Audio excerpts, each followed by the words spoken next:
Namo tassa bhagavato arahato sama sambuddhassa.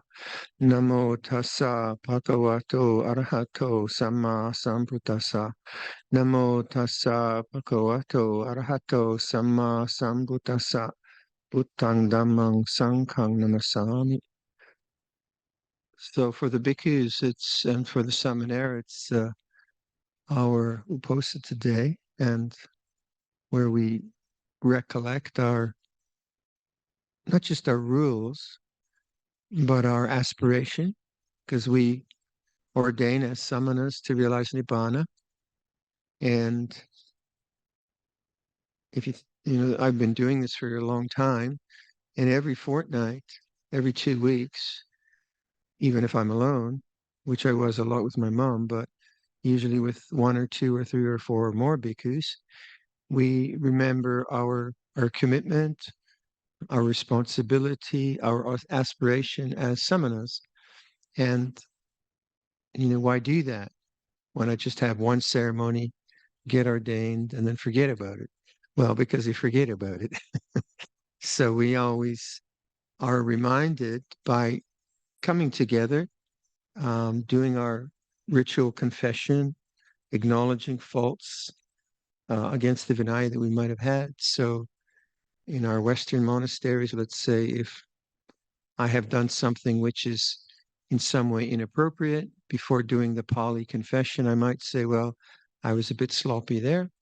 I was a bit careless there. And then we do the ritual acknowledgement of fault, and then we chant the Patimokkha. And it's a highly ritualized ceremony, but it is, to me, it's always quite, uh, it's always quite moving, actually. Interesting, all these years. There's always something very significant about it. And then, of course, being with Ajahn Saru and more bhikkhus in that beautiful environment where we do the Patimokkha in the open, that's quite special. So in terms of lay practice, think about that. If you have a way, and we do have uposatha days where lay people go to the monasteries, but you don't have to go to the monastery, but some reaffirmation of your commitment to the path is very helpful. And a retreat does that, doesn't it? You remember, oh yeah, this is important. So whatever ways you can introduce that. I know some people do like half a day of silence on their own, or they might fast on their devices for a day, or all kinds of interesting ways that people remember their commitment to the path. Because we do forget. We do forget. Um, so from the interviews, one more very important thing is don't watch ghost movies, or you'll have fear. That's another thing. Apparently, Thailand people watch ghost movies and then they have fear. Could never figure that one out. But we were talking about uh, uplifting the heart, and we as human beings we have very strong memories, and we're very much memory beings. And on one hand, we hold memory. Like just think about the resentments that all of us might have held. We get hurt by someone, or we have some disagreement, and that that can be held as a memory for actually quite a long time. And then you take the extremes of PTSD, post-traumatic stress disorder from war or abuse. Our memory systems are very refined and very delicate and very sensitive. So part of our predicament as human beings is to see that our personality, who we think we are, is really built up a lot of memory. And the memories aren't just particular incidents that happened 10 years ago, 5 years ago, but they're whole patterns of behavior. So I imagine, like, um, because I was a kind of socially anxious kid, I guess, I can't remember, it was too long ago. But part of my personality probably was to cover up the fear in my heart. So maybe I was assertive or aggressive. I can't quite remember really what I was like as a teenager. Um, and then you start to meditate, and now all the defenses are gone, and you've got no distractions. So then material can come up, which is surprising sometimes, fears or aversions or something like that. And this is just part of the vipaka kamma of being in a culture, having a family, and we have these kind of personality tendencies, but also we as human beings um, can use memory in a different way. So that's narrative memory, but there's also the capacity to remember Dhamma. Yeah. So I can remember anicca sanya. I can recollect that the sound of the I can recollect change.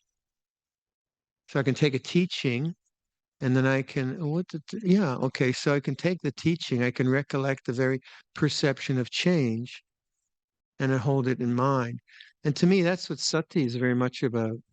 It's not just like mindfulness that is control, because sometimes that's what I sort of misinterpreted in the beginning.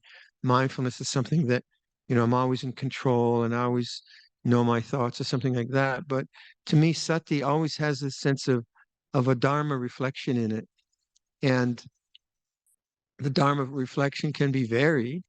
But what we were talking today, we were talking about the Brahma Viharas. We've been talking a lot about that.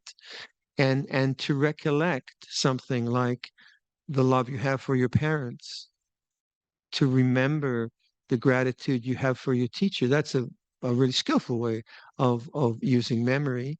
And the more you use memory skillfully, the more the vipaka kamma of personality and all the ego structures that we have, that's not reinforced. But you do have to recognize that the sense of a person is just an object. It's just a memory. That's all it is. It's not really who you are. So you're not your thoughts. If I have a judgmental thought or a hateful thought, that's not who I am. So I don't have to feel guilty about it, but I am responsible. And I'm responsible in the sense that if I don't pay attention to it, it's going to keep going. Those cycles are going to keep going. So the awakening to the way things are is not a judgment of the way things are. And that's quite different, isn't it? I could judge myself, but that's not really being awake. Awake to the way things are is before I make any comment about it. The judgments I have are quite often like my culture's conditioning, what a good monk should be, or what a good woman should be, or what a good man should be, or um, what a really gang monk is. And, we have like all of that kind of stuff as monks conditioned into us. And that can be a judgment that like a really gang monk meditates 1 million hours every day and then gets enlightened in 4 days or something like that, crazy. And and that sense of becoming an ego, it obviously doesn't work, and that's based a lot on preconceived notions. So that I come across people all the time who think they can't meditate, and they've been at it a long time, and they say I just can't meditate. I say, well, what do you mean by meditation? Well, all those high states of mind that they talk about, I can't get those. I said, that's not what meditation is about. Meditation is about relaxing the mind, opening the mind, letting go, that kind of um, that kind of attitude. So my own sense of meditation that it's like an opening away from objects. That's what I've been trying to teach. So when I say to you, it's like this, what I'm asking you to do with that is open your mind to the whole situation. This whole thing, the coldness of the air conditioner, which is a nice cold, um, the lighting, whatever it is. So the mind's very, very open. And then what you want to see, how does attachment work? Well, attachment works, your mind closes down into a narrow channel of of judgment, of memory, of fear, of emotion, and then self-disparagement on top of that. So the mind closes. So I have very simple models of how the mind works. And so the mind, which is open and relaxed and knowing the way things are, to me, is what meditation is about. It's not holding an object. To me, that's how I do it. Like as I was saying about furniture making, then I really hold the object. That's what I'm interested in. But in meditation, I'm interested more in what's the kind of open background silence, which I can notice if I let go. So when Luangpor is asked, what is the essence of Buddhism? He says, Ploy Wang. Wang. He doesn't say so super high states of samadhi or fantastic insights or things like that. He doesn't talk about stream entry and all that stuff. Luangpor never went there. And yet you find those kinds of ideas very prominent because people read, oh, I can get this thing called stream entry, or I can get this thing called 1, 2, 3, 4, 5, 6, 10 jhana, or, well, is this anagami or is this sakadagami? And so we dwell in a whole realm of concepts. And then those concepts condition us into trying to get something. And I think that is really uh, I don't think it works because you tend not to be looking at how things are. You tend to be trying to find out something called whatever you read about. So almost right away, you're looking for something. Is this stream entry? Is this almost first jhana or is this vitaka vichara? So you tend to kind of compare your experience rather than just look at your experience. What is your experience? What is the experience of being present? What is that? I'm not saying absolutely that's true, but as a kind of guy that hears a lot from people who are meditating, I'm very saddened when people say, "Oh, I can't meditate." I said, "Well, what do you mean you can't meditate? What do you mean by that?" Well, all that other stuff. And I said, "Well, maybe that's really not it." So one thing I think to be very, very careful of that you don't have to believe the teacher. You can listen to the teacher and say, okay, I'll give it a go. But don't assume that the teacher's right. You don't know. And the teacher can be right, but not right for you. And so that if I give you some suggestion, another teacher gives you some suggestion, and you try it and it doesn't work, don't please don't say to yourself, I can't meditate.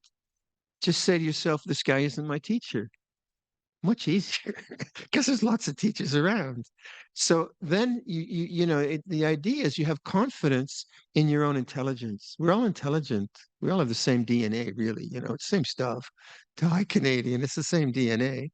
And we all have enough intelligence to see cause and effect. So if a suggestion is given about meditation and you try that and you give it a go and it doesn't work, just say to yourself, this does not work, rather than I am hopeless. And then move on to something else. So I've tried lots of things. Say, like for me, in early Buddhist practice in Wapapong, I found the teachings of fierceness that are predominant in the Northeast, like warrior mentality, kill the kilesa, dosugap kilesa, toraman. I found that disastrous. It was an absolute disaster because I believed it. So I just fought and I tore him on and it was horrible. But that was the sort of, not that the teachers were teaching that, that's what I picked up, was probably my own ego too, which kind of fell into that. But it certainly didn't work. I learned my lesson. So then when I hear teachings like that, I said, great, go for it. But that's not for me. So when then Lompo Sumedo then introduces kind of more a different way, a practice for me. And then I hear it and I try it and it works. Okay, he's my teacher. And not that the others are wrong, but the others just did not work for me. So, you find that in Thailand, you'll find a whole variety of types of teaching, very fierce, very gung-ho, uh, very attainment oriented. You find that. Um, find me. I don't know what I do really, but what I'm trying to emphasize is trust your own intelligence, trust your own wisdom, and try stuff and experiment and see cause and effect. That actually makes the meditation much more interesting rather than just trying to fit into a formula that someone else gives you. Try it and say, okay. And then it just becomes an experiment. Okay, the teacher says do this. Okay, I'll give it a go. You have to give it a go for a while and say, no, no, I'll try. I'll try something else, which is not being disrespectful, but it's being intelligent. So, um, if you think you can't meditate, just know this is the feeling of thinking I can't meditate, and you're meditating. Am I? If you have that thought, I I am not progressing in my practice. I'm not yet a stream enter. I haven't got my boots on yet. Um, that's just a thought in the mind. That's all it is. But if you believe it, right, and then that very belief is the problem. That's Sakkaya Ditthi. So any sense of self, I have attainment or I don't have attainment. I am a Sotapatti. I'm not a Sotapatti. I'm the best Sotapatti ever. It's just a thought. It's just a thought in the mind. I'm a good meditator. I'm not a good meditator. So it's just Sakkaya Ditthi, personality view. And that's very important to see. So in terms of progress on the path, we talk about personality view, Sakkaya Ditthi. And if you see it, you can let it go. And if you let it go, you have Dharma. So um, let's say I give a Dhamma talk, and I give a lot of Dhamma talks, but I give a Dhamma talk, and then this often happens to me. I say a stupid joke, and then I go back to my kuti and think, you idiot. Why don't you stop with the jokes? Cut the jokes out. So what arises in my mind is kind of regret or doubt. And that's that's just a feeling. That's all it is. And if I know, oh, that's a feeling, I can say, well, okay, be more careful, etc., etc. But I just, so this is a feeling of doubt, or this is a feeling of judgment. It's like this. That's Dhamma. But if I believe in that, oh, you fool, Viradhammo, you just oh, you're always doing that, and which I can do that. I can do that if I want. But that's Sakkaya Ditthi. That's no longer Dharma. So it's the same emotional tone, but what is different is in the freedom of the mind, there's non-identification. So this is what I mean by non-attachment. Non-attachment does not mean you have no feeling. Non-attachment might sound like you're like a turnip or something. That you have no feelings, but you're human. You have feelings and all the rest of it. So non-attachment isn't about some kind of bland mentality which has no feelings. It's just the feelings are dhammachat. So a feeling of regret is dhammachat. A feeling of success is dhammachat. A feeling of failure is dhammachat. You are neither of those. You are the awareness. And that's what we mean by Sakkaya Ditthi. And that's one of the factors of what we mean by stream entry. Now, that's not an attainment, that's intelligence, that's insight, that's wisdom. And that's something you can see. You can see the sense of self operating as thought. You can know it. You see, that's the feeling of regret. That's the feeling of remorse. It's like this. So all of a sudden, you see Dharma rather than being caught in a sense of self. So on a retreat, then, any any self-identification, any I making, the ahankara mimamkara, any I making, my making, can you see that as an object? Or does it take you 10 minutes? So if you're walking from A to B and your mind is somehow caught in a memory of what happened, and a sense of self is coming up and all of that. Can you see that as an object? Now, that is the practice of samma samadhi, that you wake up to the way things are and you don't attach, you don't grasp it. So rather than seeing like samadhi as some attainment, as I keep saying, how how does samma samadhi, samma vayama, samma sati, effort, mindfulness, and composure, let us say, for samadhi, how does that fit into the Noble Eightfold Path? Be careful not to make samadhi some separate entity. This is what happens a lot. People just kind of talk about samadhi, but what's it got to do with it? Where is it in suffering and the end of suffering? The whole point of it is the end of suffering. And what is the end of suffering? It's the awakened mind. When I know anger is anger, fear is fear, then anger and fear begin to cease. They go away. They fall away. They end. They're not born into the mind again. And what do I need to do that? I need to awaken and sustain that awakened mind with the way things are. We can do that. We forget, sure, but that's something you can do. It's approachable. So we want to be careful not to make this Noble Eightfold Path somehow so esoteric, so refined that no one can do it. Because that's sometimes you get that. But we can awaken the mind. We can encourage ourselves to sustain the awakened mind. We can see the arising of dukkha. We can see attachment to craving. We can see the cessation of craving. It's all very possible, and that's the path.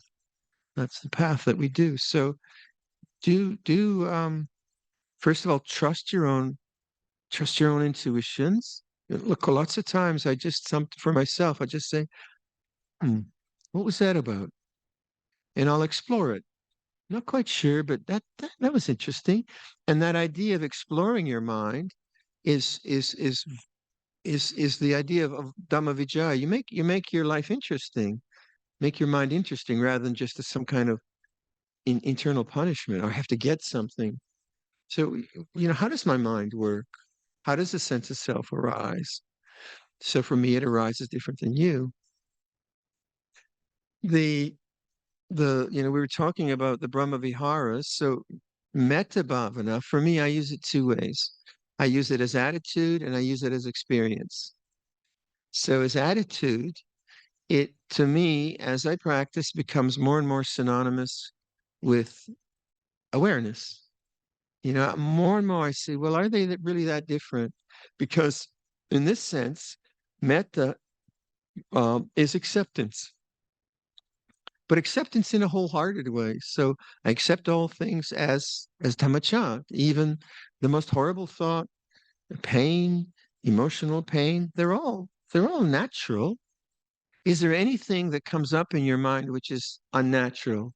Weird, yeah. Disturbing, yeah, but it's still nature. Even, thought of wanting to kill someone is still natural. I mean, don't do it. Keep the precepts. But is there anything actually that's in that sense wrong? In moral sense, yeah. So we have sila and we have dana and we have things like that. But in what goes through consciousness is all just natural. It's dhammacca. And the witnessing of that is dhammacca, the awareness of that. So the more we contemplate the what metta bhavana really is, and I think what it really is in the sense of it's an attitude to the way things are. So I found that with the kilesas that I faced when I was encouraged to dosuga kilesa, kill the kilesa, go against them, toraman the kilesa. It was a very unhelpful strategy for me. For someone else, it might work. Very unhelpful. But when Luangpor Sumedho would say, no, just accept it. It's a part of nature. So, the story when I've often told this in my first year at Nanachat, I had a lot of repressed anger. And, this was like 48 years ago, um, coming up into my mind and a lot of rage from just not having recognized it. I was trying to do metta bhavana. May all beings be well. I hate them. I don't know about may all beings, but I hate them. So I was very confused. I'm feeling one thing, and I'm supposed to feel something else. I mean, what the hell am I supposed to do with this? So Luangpor Viradhammo, Luangpor, please help me. He says, "What are you doing?" No, no, no, no, no. Swear. Just walk up and down the meditation path and swear all the dirty words you know. Aw. And of course, it was true. That's what I had to do. And as soon as I started to do that, then the anger and the rage became conscious. Then I could see it as an object. But before that, I was the subject. I was a good boy. I'm a good monk. Good monks have loving kindness all the time. And if any kind of rage comes up, they just push it aside, che, and get on with life. No way. And so that was so helpful because I was very idealistic, but yet it's so obvious when you think, in terms of psychology, if something is repressed, it has to come into consciousness. So Luangpor Sumedho's teaching around what metta bhavana was an attitude was monumental for me. And it was so helpful to shift my attention from awareness being control to awareness being open-hearted acceptance. And I've worked on that ever since, in more and more different kinds of ways. Then so that's one way. And I think Joey reminded me of a very good way that we played around last year. And Joey said that I had forgotten your story, Joey, but he was, may I share?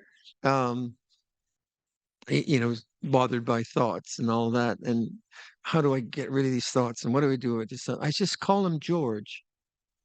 So whenever thoughts come up, say, hello, George.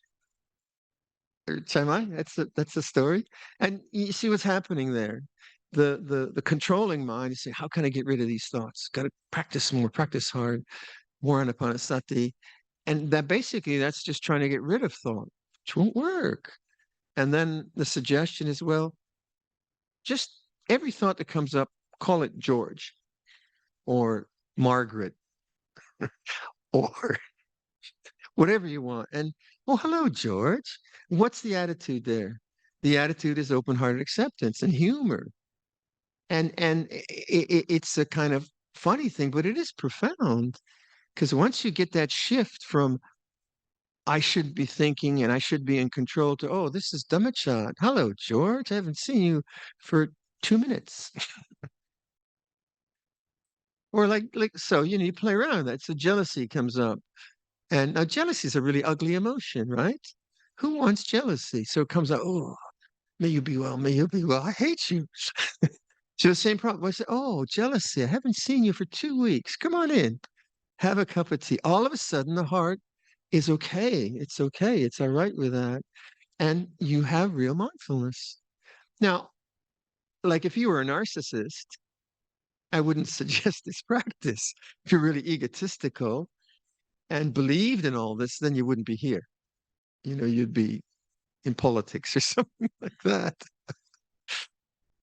So how do you deal with things that you don't like?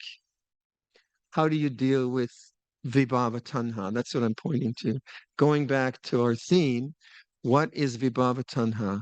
So it's not the thinking, it's the vibhava tanha. So that takes me to the 3 phrases which I've been trying to sell all year.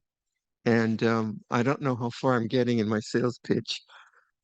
Okay, here you go.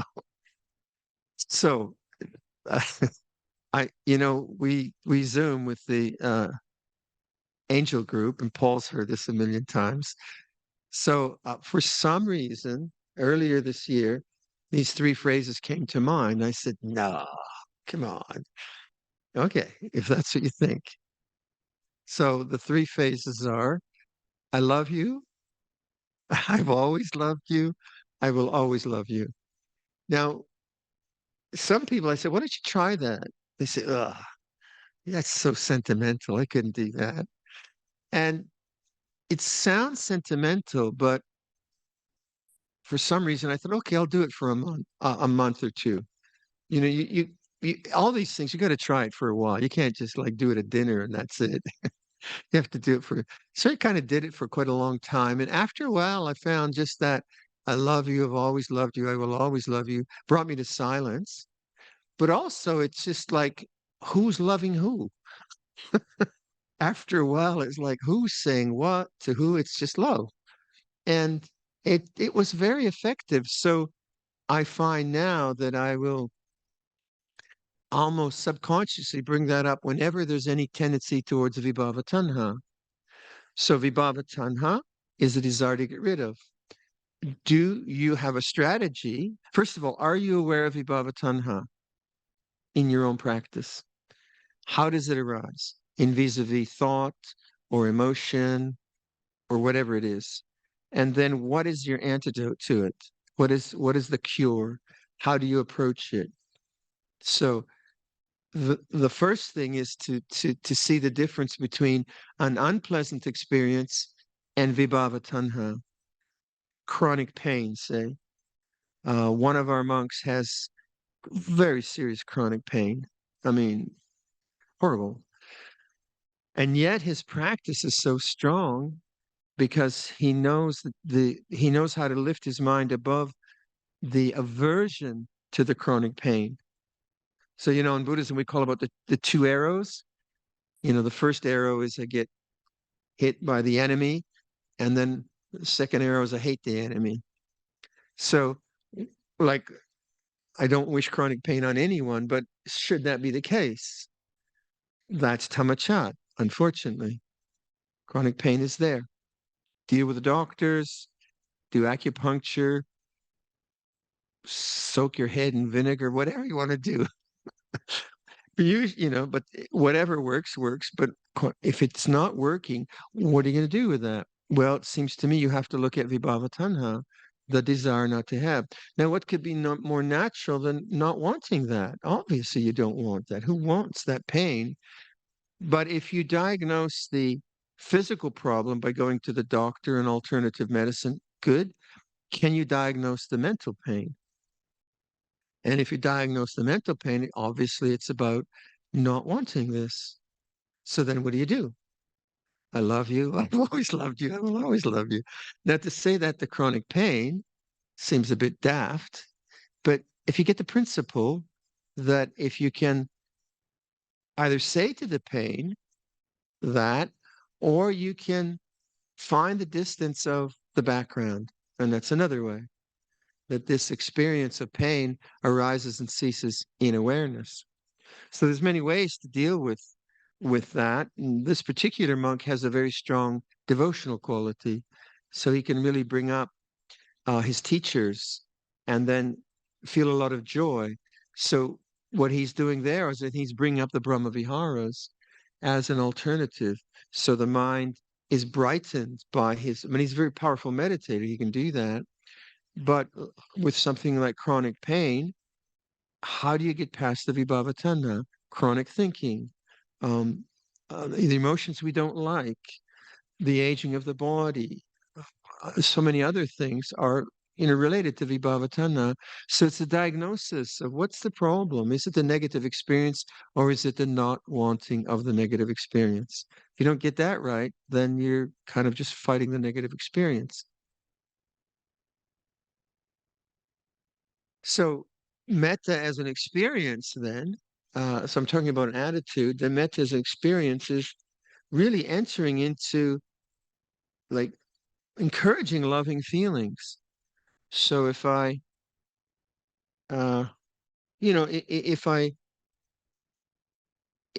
in a, we have a really lovely wood store where we get wood and so on, and the guys working there are very kind and knowledgeable about wood, and they're really nice people. So when I go there, I really try to get the feeling, what's a really nice person? What's it really like to feel friendly towards someone? And we all do that, but to be more and more conscious of the heart. Our steward Nirasso, he's very good. First thing he says to the person, at the counter or wherever, how are you? He always does it, and I think that's so lovely. He doesn't say how much. It's too much. But he actually touches the human being first, and that's gorgeous. And you could see it, the person is affected in that way.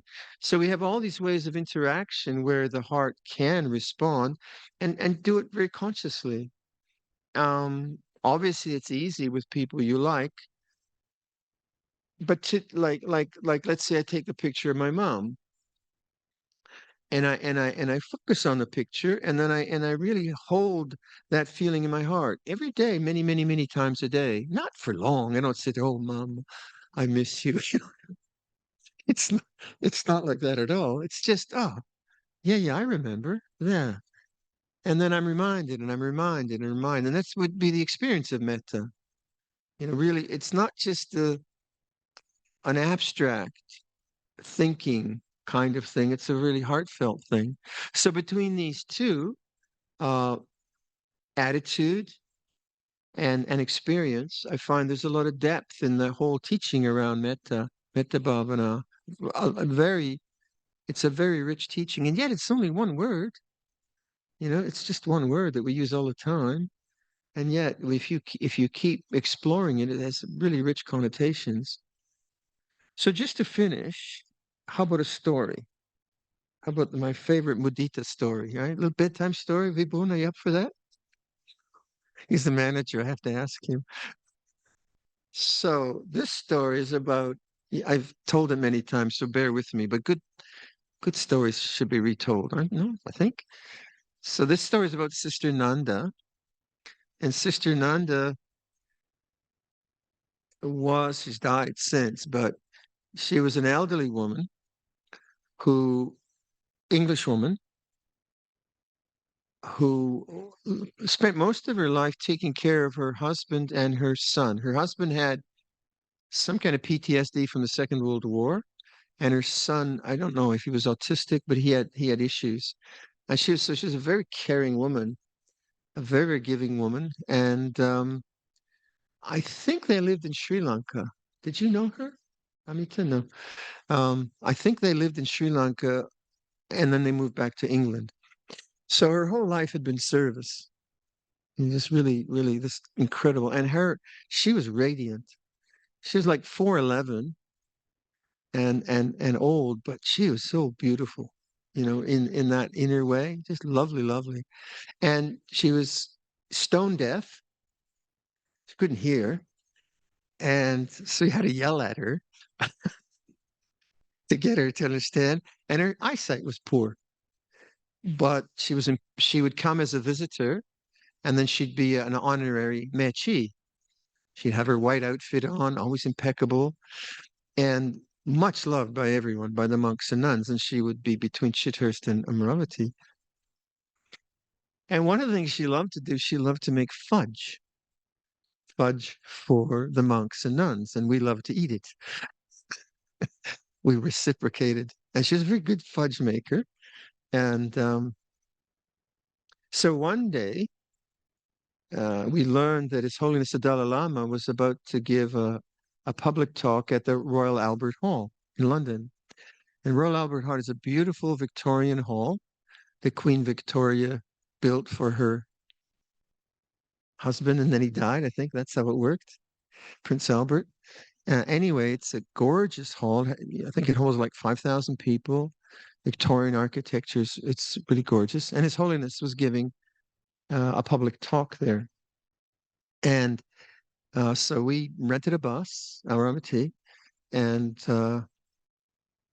most of the nuns went, most of the monks went, lay men, lay women went. Sister Nanda went. The day before, she asked Luangpor Sumedho, Luangpor, can I make fudge for His Holiness the Dalai Lama? He says, yeah, go ahead. Okay, yeah, sure. How are you going to do this? Okay. So she makes the fudge. So we get on the bus and she's got her fudge. She's ready. So it's 90 years old now, probably. I got my fudge. And we were given the monks and men were given a bunch of tickets, and the nuns and the women were given a bunch of tickets, two bunches. So then we went into the Royal Albert Hall, and we didn't know what the seating was, but the way it worked out is the monks were and the men were in the first balcony overlooking the stage, And the way the stage works in the Royal Albert Hall is that some of the seats you can walk directly onto the stage, rather than having to climb stairs. So guess where the nuns were? They're right in the aisle towards the stage. And we're all looking down. And we see, oh, there's Sister Sundara, Ajahn Sundara, and there's Nanda. And all of a sudden, everyone starts to shift, and Nanda's now almost on the stage with her box of fudge. She's ready to go. So His Holiness gives this most inspiring and beautiful talk as he does. Oh, it's just lovely. And we're all, we're full of imbun, as you say, huh? Just full of joy. And he finishes the talk, and we all stand and give applause. And then Sister Nanda stands up, and Sister Sundara kind of almost pushes her, launches her onto the stage. So imagine this now. You have 5,000 people, and there's this little lady with something in her hands. I hope it's not a ball. And His Holiness and his entourage. And obviously it's a beautiful situation. She comes up to him, and he's full of compassion and joy to see her. She gets on her knees to bow to him. Well, I won't have any of that. He gets on his knees and he wants to bow to her, and she gives him the fudge. And we were crying. I was just crying tears of mudita. And we're all applauding. And Sister Sundar gets her back, and His Holiness got the fudge. And it's one of those stories that, oh, how did that ever happen? And I think soon after, not long afterwards, uh, probably a year later, Sister Nanda died. You imagine, the sanya she had from that. She was able to pull that off. So that's my favorite mudita story. So maybe we could close the talk now, and then we could talk about Loy Tong. Yeah? You want to do the Handamaya? Mm. So Loy Tong, how do you translate that? Is there a translation?